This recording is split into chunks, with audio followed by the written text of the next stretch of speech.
assez souvent dans les groupes, ce qui revient assez souvent, c'est qu'il y a, quand la question est posée, plus souvent la peur de mourir, mais en réalité, si vous regardez, on a bien plus peur de vivre que de mourir. Parce que mourir, vous ne pouvez pas en avoir peur. Vous ne l'avez jamais expérimenté.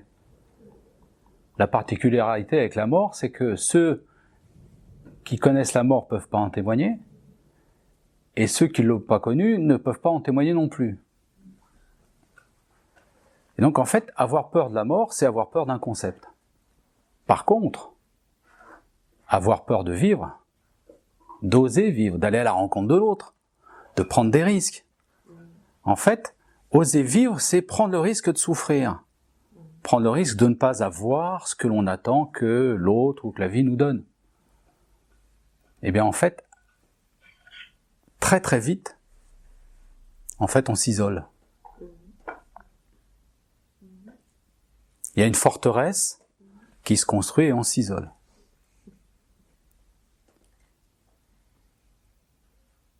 Et oser vivre, c'est prendre le risque d'aller à la rencontre, mais aussi de prendre le risque de souffrir. Mais la souffrance est une bénédiction. Ça dure trop longtemps quand même. Alors, ça ne veut pas dire que il faut entretenir la souffrance et la chercher, hein. Bien sûr. Mais oser vivre, c'est oser d'être dans la vie et d'affronter, d'être au cœur même du changement, au cœur même de l'impermanent, au cœur même du fait que ça n'arrête pas de changer. La vie, c'est changement. Si on revient à la question du 1, rien ne se répète jamais. Mais le mental, dans son fonctionnement, en fait, il cherche absolument à faire durer ce qui est agréable et à faire cesser ce qui est désagréable. C'est son mode de fonctionnement. Et à partir de là, en fait, on ne cherche qu'à répéter ce qui nous a été agréable, ce qui a été bon, et surtout à faire en sorte que ne se répète pas ce qui nous a été désagréable, défavorable. Ne vivre que ce qui est joyeux, et autant que possible, ne pas vivre ce qui est triste.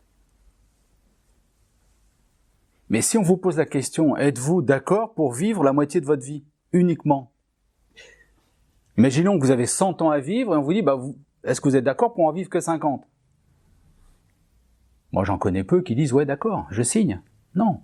Si j'ai 100 ans à vivre, je vais les vivre jusqu'au bout. Bon, si vous voulez vivre la totalité de la vie, ça veut dire vivre ce qu'elle présente, les aspects favorables, les aspects défavorables, les aspects tristes, les aspects gais. C'est ça la vie. Dans sa totalité, c'est tout ça. Et les pessimistes vont voir une partie de la vie, les optimistes une autre partie de la vie, mais la vie, c'est la totalité de tout ça. Il ne s'agit pas de voir le verre à moitié plein ou le verre à moitié vide. Il s'agit de voir le verre tel qu'il est, à moitié plein d'eau et à moitié plein d'air.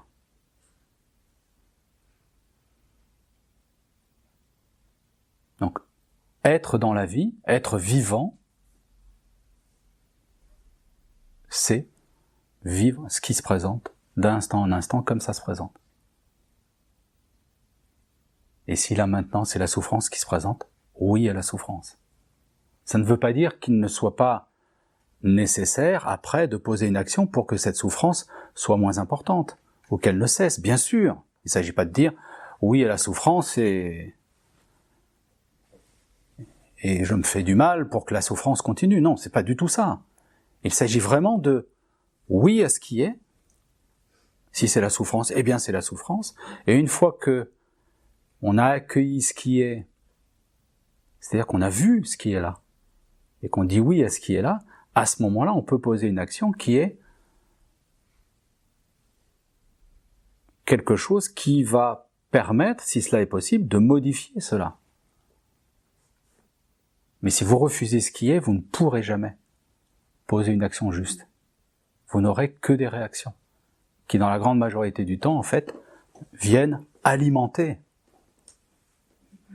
ce que vous cherchez à fuir, ou ce que vous cherchez à faire perdurer. Donc, osez